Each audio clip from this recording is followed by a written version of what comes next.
What if a single moment of kindness could save lives you'd never meet? What if returning something as simple as a forgotten phone became the thread that unraveled a tragedy before it happened? Dolores Martinez had wiped down table 7 1,000 times before.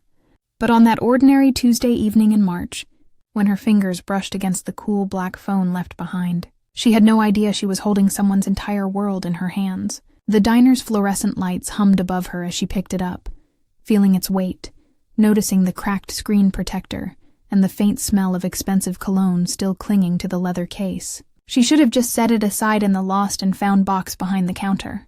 She almost did. But then the screen lit up with a message that made her blood run cold, and everything changed. Where are you watching this story from tonight? Drop a comment and let me know. Dolores had been working at Sal's Corner Diner for nearly 12 years, ever since her husband Frank passed, and she needed something to fill the empty hours between sunrise and the time she could fall asleep without crying. She was 63 now, with silver streaks in her dark hair that she'd stopped dyeing 2 years ago, and hands that ached on cold mornings from decades of carrying heavy plates. But she loved the work. She loved the regulars who knew her by name, the way the coffee smelled at 5 in the morning, and the simple rhythm of taking orders and bringing food to people who needed a warm meal. That Tuesday had been like any other. The dinner rush had come and gone, leaving behind the usual mess of crumpled napkins and coffee-stained saucers. She'd served a young couple celebrating an anniversary, an elderly man who always ordered the meatloaf special, and a businessman in an expensive suit who'd sat alone at table 7, barely touching his steak. He'd been distracted, she remembered, checking his phone every few minutes with the kind of worried expression she recognized from her own mirror in those first months after Frank died. When he left, he'd placed 2 $20 bills on the table for a $32 meal and walked out without waiting for change. She'd been grateful for the generous tip. Lord knows the electric bill had been sitting on her kitchen counter for 3 days, and her granddaughter Maya's birthday was coming up. But when she went to clear the table and found the phone wedged between the salt shaker and the wall, her first instinct was just to run after him. She pushed through the glass door, scanning the parking lot, but his black sedan was already pulling onto the main road, red taillights disappearing into the March drizzle.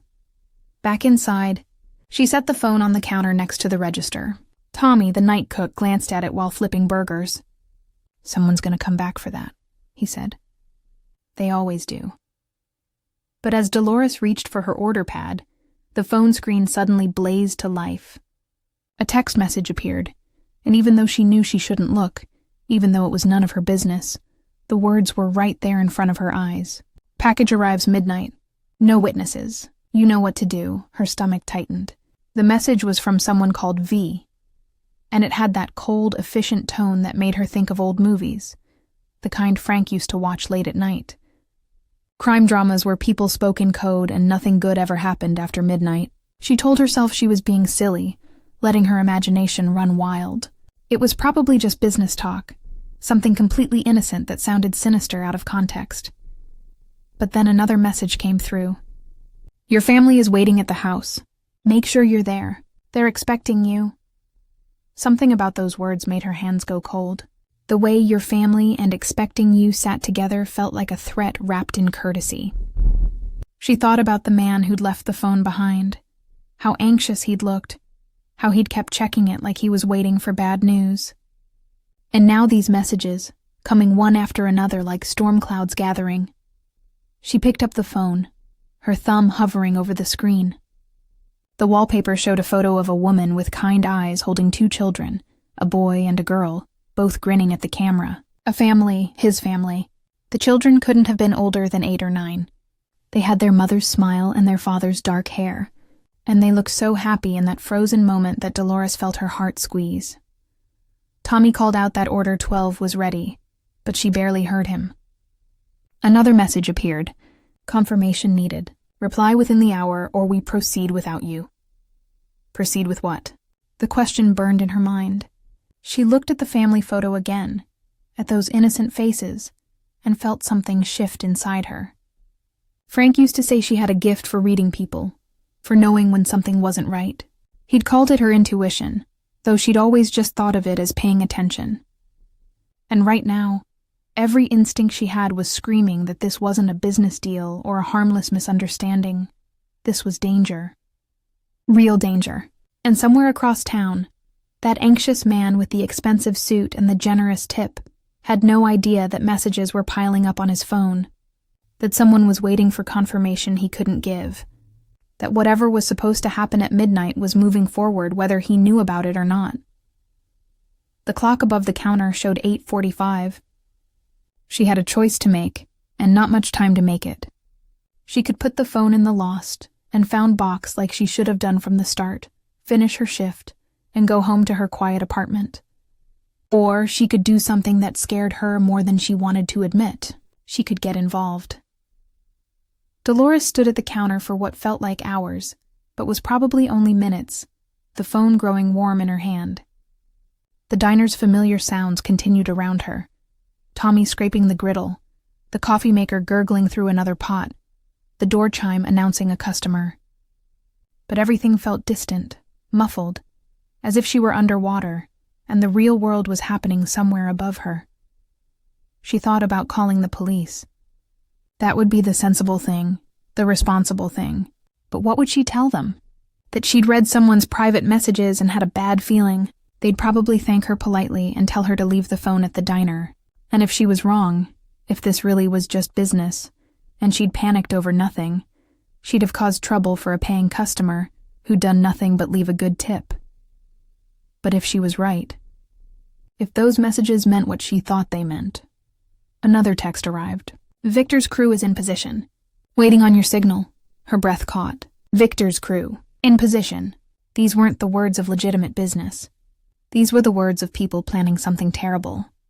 And that man's family, those children in the photo, they were at the house, expecting him, waiting, vulnerable. Dolores had never considered herself particularly brave. She'd lived a quiet life, raised her daughter alone after Frank died, worked her shifts and paid her bills and tried to be kind to people. But she'd also watched her husband waste away from cancer, had sat beside his hospital bed and held his hand through the worst of it. And that experience had taught her something important. When you love people, when you've held someone's hand while they fought to stay alive, you understand that life is precious and fragile and worth protecting, even when it belongs to strangers. She unlocked the phone. The man hadn't set a password, probably too distracted when he'd last used it, and scrolled through the messages. Her hands trembled as she read, piecing together a story that made her feel sick. The man, whose name she learned was Anthony from other texts, appeared to be trying to get out. There were messages from his wife Marie, talking about the new house they'd found in Oregon, about the children's excitement over starting at a new school. Just a few more weeks, Marie had written. Then we're free. But there were other messages, too, from V and someone called Big Tommy, and another person whose contact name was just a skull emoji. They were angry messages, threatening messages. Nobody walks away. You know too much. Should have thought about your family before you decided to betray us. Dolores felt tears prick her eyes as the picture became clear. This man, Anthony, he'd been part of something bad, yes, but he was trying to leave, trying to protect his family. And these people, whoever they weren't going to let him go. That message about his family being at the house about proceeding without him, it wasn't an invitation. It was a countdown to something horrible. The clock showed 9:15 now. Midnight was getting closer. She needed to do something, but what? She couldn't just text back pretending to be Anthony. They'd know immediately, and she still had no proof of anything concrete enough to convince the police to act. Then she saw something that changed everything. Scrolling further through the messages, she found one from Marie sent that morning. Don't forget, I'm taking the kids to my sister's tonight. We're leaving at 7. Love you. His family wasn't at the house. They were supposed to be at Marie's sister's place. Which meant the message about them waiting at the house was a lie. A lure to get Anthony to go there. And if these people thought Anthony would show up at midnight, if they were in position and waiting. Her hands moved before her mind fully caught up. She opened the messaging app and started typing a new message to Marie, her fingers clumsy on the unfamiliar screen. It's not Anthony, she wrote. My name is Dolores. I found his phone. There are messages on here, Bad messages. I think someone is planning something tonight. Please tell me you and the children are safe. She hit send and waited, her heart hammering so hard she could hear it in her ears. 30 seconds passed. A minute, 2 minutes. Then 3 dots appeared showing someone was typing, and a message came back. Who is this? How did you get this phone? Where's Anthony? Dolores typed quickly now, explaining about the diner, about finding the phone, about the threatening messages. As she wrote, she realized how crazy it all sounded, how a stranger texting you about danger would seem like a scam or a prank. But she kept typing anyway, giving details about the messages, about the names she'd seen, about the midnight deadline. Marie's response came faster this time. Oh my God. Anthony told me he was being followed. We were supposed to leave town tomorrow. He was meeting someone tonight to finalize some paperwork, some insurance policy we needed for the move. He said it was safe. He promised it was safe. If this moment touched your heart, if you're feeling the weight of what Dolores is uncovering, please give this video a thumbs up. Your support means everything. Where is he now? Dolores typed, I don't know. He left the house around 6, said he'd be back by 10. It's not like him to lose his phone. The pieces were falling into place now, and the picture they made was terrifying. Anthony thought he was going to handle one last piece of business before escaping to a new life. But the people he was running from had other plans. They had him out of the house, away from his phone, unable to be warned. And at midnight, something was going to happen. Dolores looked at the clock again. 9:32. She made a decision that scared her more than anything she'd done since watching Frank slip away. Listen to me, she typed to Marie. Don't go home. Don't let Anthony go home.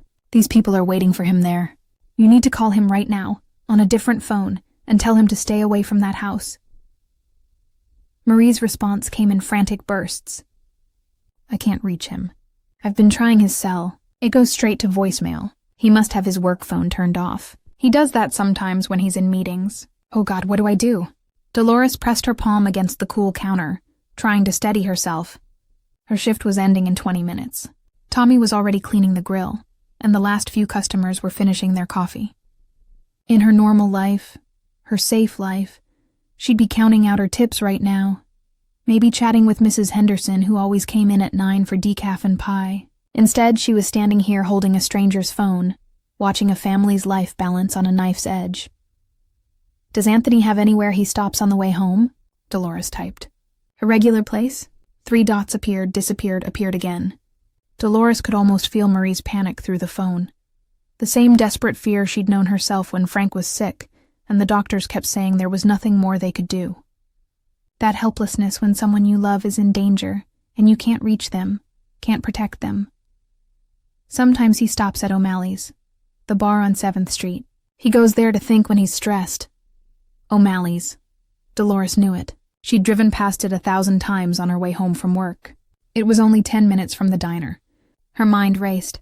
If Anthony was there, if someone could warn him before he went home, before midnight. I'm going to try to find him, Dolores typed before she could talk herself out of it. Wait, who are you? Why are you doing this? Dolores paused, her thumb hovering over the screen.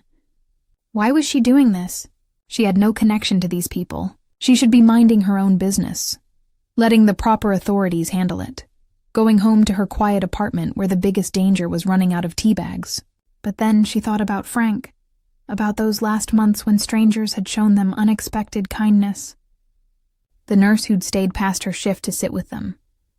The neighbor who'd shoveled their walkway all winter without being asked. The checkout clerk at the grocery store who'd helped her to the car with her bags when she'd been too tired to manage alone. Because someone needs to, she typed. And I'm here. She told Tommy she was leaving early, grabbed her coat and purse, and walked out into the March night. The drizzle had turned to a steady rain, and the streetlights cast wavering reflections on the wet pavement.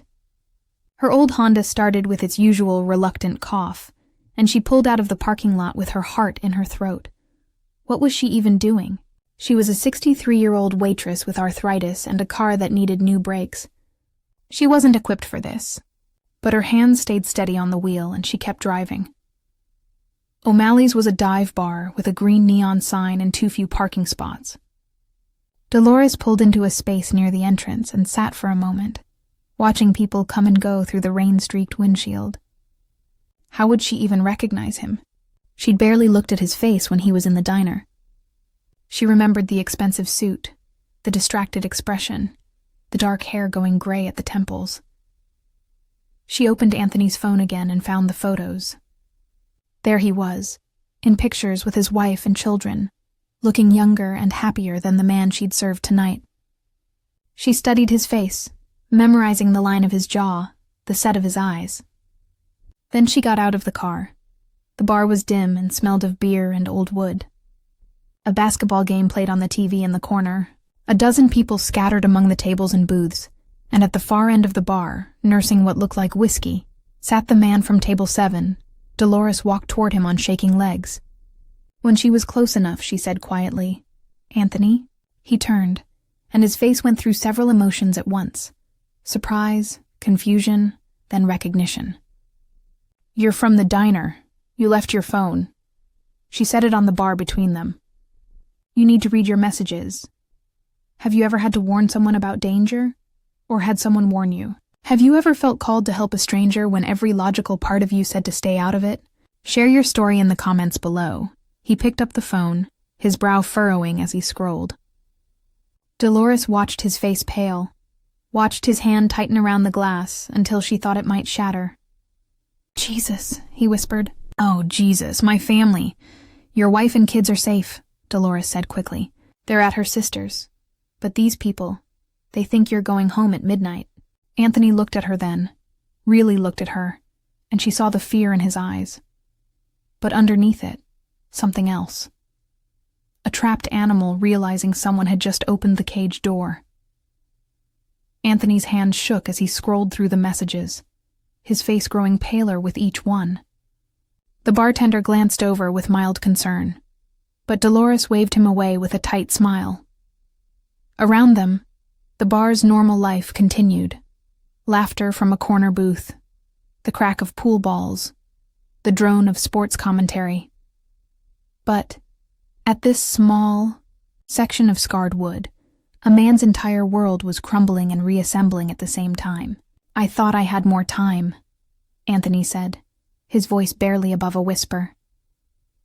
"I thought if I just gave them what they wanted, if I made it look like I was cooperating one last time, they'd let me walk away. Let my family walk away." He looked at Dolores with eyes that had seen too much.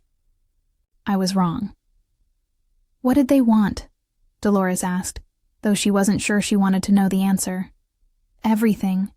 Names, dates, account numbers, 20 years of information that would put them all in prison." He set the phone down carefully, as if it might explode. "I've been documenting everything for months, making copies. I thought I could trade it for our freedom, give them enough to feel safe, keep enough to protect us if they came after us anyway. But they never intended to let me go. They were always going to make an example of me." Dolores felt the weight of what he was saying settle over her. This wasn't just about tonight. This was about a man who'd lived a life he regretted, who'd finally found the courage to change, and who'd underestimated how tightly the past could hold on. "You can't go home," she said firmly. "Not tonight. Not until—" "I know." Anthony pulled out his wallet and dropped several bills on the bar, his movements mechanical. "I need to call my wife. I need to call the police. I need to—" He stopped, looking overwhelmed. "I don't even know where to start." "Start with your family," Dolores said gently. "Everything else comes after that." She watched as he stepped outside to make the call, her own phone in hand now, ready to dial 911 if needed. Through the window, she could see him pacing in the rain, one hand pressed to his ear, the other gesturing as he spoke. When he came back inside 5 minutes later, he looked 10 years older, but somehow lighter, as if a weight he'd been carrying had finally shifted.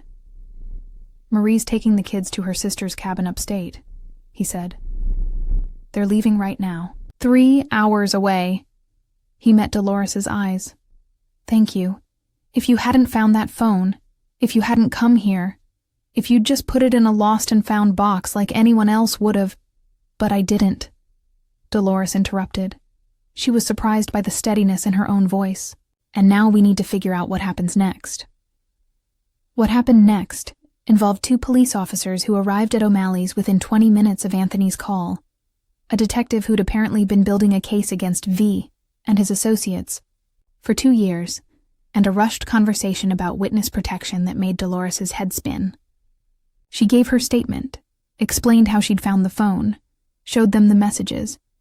She left out the part about how terrified she'd been, about how her hands hadn't stopped shaking since she'd walked out of the diner. The detective, a tired-looking woman named Sarah Chen, who reminded Dolores of her own daughter, explained that they'd been trying to get Anthony to cooperate for months. He was too scared, Detective Chen said, and honestly, he had reason to be. These people don't make idle threats. What happens to his family?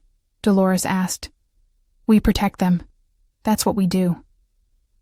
Chen looked at Anthony, who was sitting at a nearby table with his head in his hands. He'll have to testify. But with his documentation and his testimony, we can put Victor Russo and his entire operation away. We've been waiting for someone on the inside to break ranks. By the time Dolores finally left O'Malley's, it was past 11. The rain had stopped, leaving the streets washed clean and glistening under the streetlights. Her car's heater rattled as she drove home, and somewhere in the distance, she heard sirens. She wondered if they were heading to Anthony's house, if they'd find Victor's crew waiting there for a man who would never arrive. Her apartment felt smaller than usual when she walked in. She made herself a cup of tea, her ritual for settling nerves, and sat at her small kitchen table. The electric bill was still there, and Maya's birthday was still coming up. And tomorrow, she'd have to wake up and go back to work like this was just another ordinary week, except it wasn't. And she wasn't quite the same person she'd been this morning. If you've been following Dolores's journey, if this story has kept you on the edge of your seat, please subscribe to our channel for more heartwarming and powerful stories. Your support helps us keep sharing these moments that matter. Her phone buzzed. A text from an unknown number. This is Marie. Anthony gave me your number. I don't know how to thank you. You saved us. You saved everything. Dolores read the message 3 times, feeling tears slip down her cheeks. She typed back simply, "Take care of each other. That's thanks enough." 3 weeks later, on a Sunday morning when the diner was quiet and the spring sun was finally breaking through the last of winter's gloom, Dolores found an envelope tucked under her windshield wiper. No return address, just her first name written in careful handwriting across the front. Inside was a card with a photo of a beach at sunset and a letter that began, "Dear Dolores, you don't know us, but you saved our lives." She read it sitting in her car, the sun warm through the windshield. Marie wrote about how they'd moved to Oregon as planned, how the children were adjusting to their new school, how Anthony was working with prosecutors and would likely have to testify in a few months. "He's different now," Marie wrote.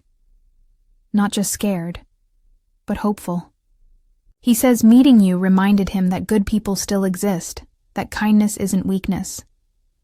I think he needed that reminder more than he knew." The letter went on, describing their new life in careful, hopeful terms. They'd rented a small house near the coast. The kids were learning to identify seabirds. Anthony had found work as a consultant for a security firm, using his knowledge of how criminals operate to help businesses protect themselves. Ironic, Marie had written with what Dolores imagined was a slight smile. But it feels right. Using what he learned in that life to prevent others from making his mistakes. At the bottom of the letter was a phone number. "If you're ever in Oregon," Marie had written, "please come visit. We'd love to thank you in person. The kids want to meet the lady who helped their dad." Dolores folded the letter carefully and put it back in the envelope. She wouldn't go to Oregon. She knew that, even as she read the invitation. Some stories were meant to have a single point of intersection, a moment where 2 lives touched and changed each other before moving on in their separate directions. But knowing they were safe, Knowing that those children in the photo were growing up with their father, that was enough. She thought about Frank a lot those days, about the things he used to say about purpose and meaning. He'd been a high school English teacher, and he'd loved talking about stories. How the best ones were always about people finding their courage when they didn't think they had any left. Everyone has a moment, he used to tell his students, when they can choose to look away or lean in. That choice defines who you are. Dolores had looked away from a lot in her life. Small injustices, little moments of cruelty, things that weren't her business or her problem. She'd been a good person, she thought, but maybe not a brave one. Until the night she picked up that phone and decided that sometimes being good means being brave, even when your hands are shaking and your logical mind is screaming at you to stay out of it. At work that day, she served the usual regulars. Mrs. Henderson got her decaf and pie. The young couple came in for lunch, still celebrating something. A businessman in an expensive suit sat at table 7 and ordered the steak. Dolores brought him his meal, made sure his coffee stayed full, and smiled when he left her a generous tip. When she cleared his table, she made sure to check carefully for anything left behind. Tommy noticed the change in her, though he never said anything directly. But sometimes, when the diner was quiet and they were just waiting for the next rush, he'd look at her with a kind of curiosity, as if he could see that something had shifted. She never told him about that night. Some stories didn't need telling, not in words anyway. They lived in the way you carried yourself afterward, in the choices you made next time someone needed help. Maya's birthday came, and Dolores took her granddaughter to the zoo like she did every year. They stood in front of the lion exhibit, watching a mother lion with her cubs, and Maya said, "Grandma, did you ever do something really brave?" Dolores thought about that question as she watched the lions. About Anthony and Marie, and those 2 children who'd never know how close they'd come to losing everything. About the choice she'd made to drive to O'Malley's instead of going home, to warn a stranger instead of minding her own business. "Yes," she said finally, "once. I think everyone gets one moment when they have to decide what kind of person they really are." "What did you do?" Maya asked, her young face eager with curiosity. "I helped someone," Dolores said simply, "when they needed it most." That was all she said, and it was enough. Later, driving home with Maya chattering about her favorite animals, Dolores thought about all the people in the world who'd made similar choices. The small acts of courage that never made the news, that no one knew about except the people directly involved. The nurse who stayed late, the neighbor with the shovel, the waitress who found a phone and chose to care about what happened next. If you enjoyed this story, if Dolores's courage touched your heart, please take a moment to like this video, leave a comment sharing your thoughts, and subscribe to our channel for more stories that remind us of the goodness that still exists in this world. Your engagement helps us continue bringing these meaningful stories to you. The sun was setting as they pulled into her apartment complex, painting everything gold and orange. Dolores helped Maya out of the car, holding her granddaughter's small hand in her own worn one, and felt a sense of peace she hadn't known she was missing. She'd spent so long just surviving after Frank died, just getting through the days. But that night at the diner had reminded her of something important. Life wasn't just about surviving. It was about the moments when you chose to be brave for someone else. And in those moments you saved more than just them. You saved a piece of yourself too.